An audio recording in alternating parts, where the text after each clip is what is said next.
और एआईएमआईएम अब तक शून्य। शुरुआती संकेत बताते हैं कि लड़ाई एकदम नजदीकी है और दोनों गठबंधन बराबरी की टक्कर दे रहे हैं। अब बढ़ते हैं गोपालगंज जिले की ओर। गोपालगंज में कुल 6 विधानसभा सीटें हैं। यहाँ जेडीयू बीजेपी गठबंधन को 3 सीटों पर बढ़त और आरजेडी कांग्रेस गठबंधन को भी 3 सीटों पर फायदा होता दिख रहा है। दोनों गठबंधन यहाँ बराबरी पर खड़े दिखाई दे रहे हैं। एआईएमआईएम और जनस्वराज पार्टी का यहाँ कोई असर नजर नहीं आता। अब बात करते हैं खगड़िया जिले की। खगड़िया की कुल 4 विधानसभा सीटों में जेडीयू एनडीए गठबंधन को 2 सीटें और आरजेडी कांग्रेस गठबंधन को भी 2 सीटों पर बढ़त मिलती दिख रही है। जनस्वराज पार्टी और एआईएमआईएम का यहाँ खाता खुलने की संभावना नहीं है। अब नजर डालते हैं नालंदा जिले की ओर। नालंदा में कुल 7 विधानसभा सीटें आती हैं। यहाँ एआईएमआईएम और जनस्वराज पार्टी दोनों को 0 सीट मिलने का अनुमान है। नालंदा जिले में 8 सीटों पर बढ़त, जबकि जेडीयू बीजेपी गठबंधन को 4 सीटों पर फायदा मिलने के संकेत हैं। यानी नालंदा में नीतीश कुमार की पकड़ अभी भी मजबूत नजर आती है। अब बात करते हैं मधेपुरा जिले की। मधेपुरा में कुल 4 विधानसभा सीटें हैं। यहाँ एनडीए को 2 सीटों पर और इंडिया गठबंधन को 2 सीटों पर बढ़त मिलती दिख रही है। जनस्वराज पार्टी और एआईएमआईएम के खाते में कुछ नहीं जाता दिखाई दे रहा है। मधेपुरा में मुकाबला पूरी तरह बराबरी का है। दोस्तों, अगर कुल 72 विधानसभा सीटों के इन रुझानों को जोड़कर देखें तो तस्वीर कुछ इस तरह बनती है। जेडीयू एनडीए गठबंधन को 37 सीटों पर बढ़त, आरजेडी कांग्रेस आगे और एआईएमआईएम अब तक 0 पर है। यानी मुकाबला बेहद रोमांचक है। अब चलिए बढ़ते हैं बेगूसराय जिले की ओर। बेगूसराय जिले में कुल 7 विधानसभा सीटें हैं। यहाँ ताजा रुझानों के अनुसार जेडीयू बीजेपी गठबंधन को 2 सीटों पर बढ़त, आरजेडी कांग्रेस महागठबंधन को 3 सीटों पर फायदा और जनस्वराज पार्टी को 1 सीट पर बढ़त मिलने की संभावना है। एआईएमआईएम को भी 1 सीट पर बढ़त के संकेत दिख रहे हैं। यानी बेगूसराय में चारों तरफ मुकाबला फैला हुआ है और हर दल अपनी मौजूदगी दर्ज करा रहा है। अब बढ़ते हैं मधुबनी जिले की ओर। मधुबनी में कुल 10 विधानसभा सीटें आती हैं। यहाँ ताजा रुझानों के अनुसार एआईएमआईएम और जनस्वराज पार्टी दोनों को 0 सीटें मिलने का अनुमान है। आरजेडी कांग्रेस महागठबंधन को 6 सीटों पर बढ़त मिलती दिख रही है, जबकि जेडीयू बीजेपी गठबंधन को 4 सीटों पर फायदा होता नजर आ रहा है। यानी मधुबनी में इस बार आरजेडी की स्थिति मजबूत दिखती है।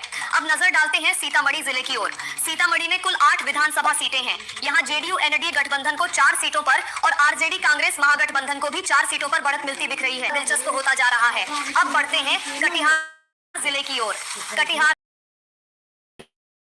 यहाँ ताजा रुझानों के मुताबिक जेडीयू बीजेपी गठबंधन को 3 सीटों, आरजेडी कांग्रेस गठबंधन को 3 सीटों पर और जनस्वराज पार्टी को एआईएमआईएम को यहाँ कोई फायदा मिलता नहीं दिख रहा है। कटिहार का मुकाबला काफी संतुलित दिखता है। अब बात करते हैं सिवान जिले की।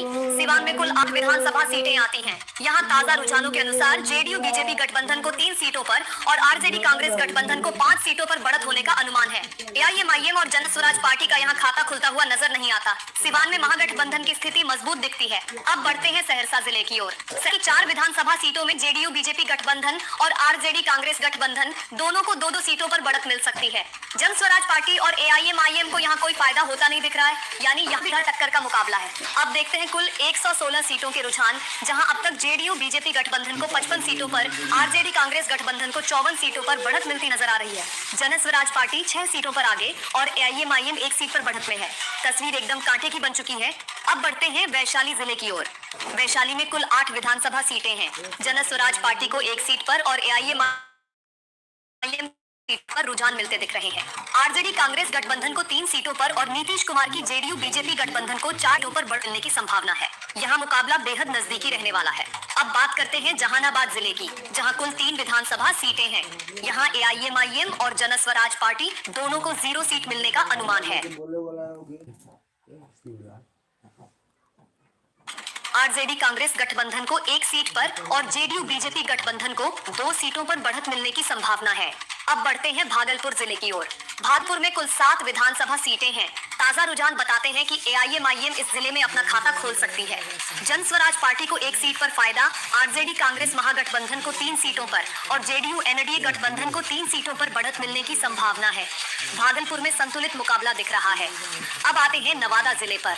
नवादा जिले में कुल 5 विधानसभा सीटें हैं। ताजा रुझानों के अनुसार एआईएमआईएम 1 सीट पर और जनस्वराज पार्टी भी 1 सीट पर बढ़त ले सकती है। आरजेडी कांग्रेस गठबंधन को 2 सीटों पर फायदा और जेडीयू बीजेपी गठबंधन को भी 2 सीटों पर बढ़त मिल सकती है। यानी नवादा में मुकाबला चारों तरफ बराबरी का है। अब चलते हैं जमुई जिले की ओर। जमुई में कुल 4 विधानसभा सीटें हैं। जेडीयू बीजेपी गठबंधन को 1 सीट, आरजेडी कांग्रेस गठबंधन को 2 सीटें और एआईएमआईएम को 1 सीट पर बढ़त मिलने की संभावना है। जनस्वराज पार्टी यहाँ पिछड़ती दिख रही है। अब बढ़ते हैं समस्तीपुर जिले की ओर, जहाँ कुल 10 विधानसभा सीटें हैं। यहाँ एआईएमआईएम को 1 सीट पर, आरजेडी कांग्रेस गठबंधन को 5 सीटों पर और जेडीयू बीजेपी गठबंधन को 4 सीटों पर बढ़त मिलती दिख रही है। जनस्वराज पार्टी का खाता यहाँ साफ हो सकता है। अब बात करते हैं बांका जिले की, जहाँ कुल 5 विधानसभा सीटें आती हैं। यहाँ जेडीयू बीजेपी गठबंधन को 3 सीटों पर बढ़त मिल सकती है, जबकि आरजेडी कांग्रेस गठबंधन को 2 सीटों पर फायदा मिलने के संकेत हैं। जनस्वराज पार्टी और एआईएमआईएम को यहाँ कोई लाभ नहीं मिलता दिखता। अब बढ़ते हैं रोहतास जिले की ओर। रोहतास में कुल 7 विधानसभा सीटें हैं। यहाँ जेडीयू बीजेपी गठबंधन और आरजेडी कांग्रेस गठबंधन दोनों को 3-3 सीटों पर बढ़त मिलती दिख रही है, जबकि जनस्वराज पार्टी को 1 सीट पर बढ़त मिलने की संभावना है और एआईएमआईएम का खाता यहाँ साफ नजर आता है। चलिए दोस्तों, अब चलते हैं सुपौल जिले की ओर। सुपौल में कुल 5 विधानसभा सीटें हैं। ताजा रुझान बताते हैं कि जेडीयू बीजेपी गठबंधन को 3 सीटों पर और आरजेडी कांग्रेस गठबंधन को 2 सीटों पर बढ़त मिलने की संभावना है। जनस्वराज पार्टी और एआईएमआईएम का यहाँ खाता खुलने की उम्मीद नहीं है। सुपौल में मुकाबला साफ तौर पर एनडीए और महागठबंधन के बीच की सीधी लड़ाई में बदल चुका है। अब बढ़ते हैं पूर्वी चंपारण जिले की ओर, जहाँ कुल 12 विधानसभा सीटें हैं। यहाँ ताजा रुझानों के अनुसार एआईएमआईएम को 1 सीट पर बढ़त मिल सकती है। जनस्वराज पार्टी को कोई सीट नहीं मिलने की संभावना है। आरजेडी कांग्रेस महागठबंधन को 8 सीटों पर बढ़त और जेडीयू बीजेपी गठबंधन को 3 सीटों पर फायदा मिल सकता है। पूर्वी चंपारण में महागठबंधन की स्थिति काफी मजबूत दिखाई देती है। हालांकि एनडीए भी अपने को बचाए रखने की कोशिश में है। अब नजर डालते हैं अररिया जिले की ओर। अररिया में कुल 6 विधानसभा सीटें हैं। यहाँ ताजा रुझानों के अनुसार जेडीयू बीजेपी गठबंधन को 2 सीटें और आरजेडी कांग्रेस गठबंधन को 4 सीटों पर बढ़त मिलती दिख रही है। जनस्वराज पार्टी और एआईएमआईएम का खाता यहाँ खुलने की संभावना नहीं है। अररिया में महागठबंधन की स्थिति अभी अधिक मजबूत दिखाई देती है। अब चलते हैं किशनगंज जिले की ओर। किशनगंज में कुल 4 विधानसभा सीटें होती हैं। यहाँ जेडीयू एनडीए गठबंधन को 1 सीट, आरजेडी कांग्रेस गठबंधन को 2 सीटों और एआईएमआईएम को 1 सीट पर बढ़त मिलने की संभावना है। जनस्वराज पार्टी को यहाँ कोई सीट नहीं मिलती दिख रही है। किशनगंज में मुकाबला अलग ही रूप ले चुका है, जहाँ हर दल अपनी अपनी पकड़ मजबूत करने की कोशिश में है। अब अगर बिहार की कुल 192 विधानसभा सीटों के अब तक आए रुझानों को देखें तो तस्वीर कुछ इस तरह बनती है।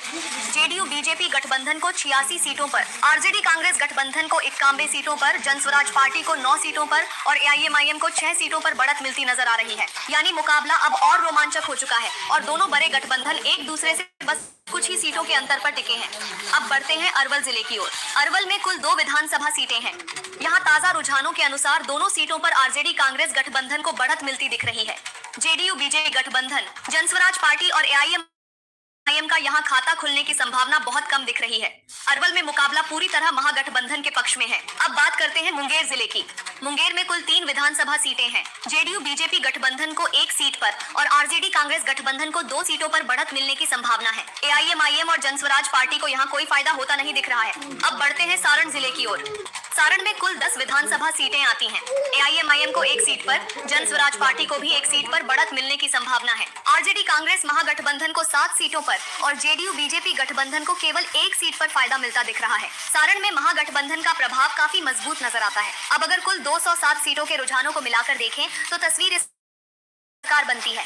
एआईएमआईएम 7 सीटों पर, जनस्वराज पार्टी 10 सीटों पर, आरजेडी कांग्रेस गठबंधन 102 सीटों पर और जेडीयू एनडीए गठबंधन 88 सीटों पर बढ़त में है। यानी मुकाबला अब बेहद करीबी है और किसी भी दल को स्पष्ट बहुमत की ओर बढ़ता नहीं देखा जा रहा।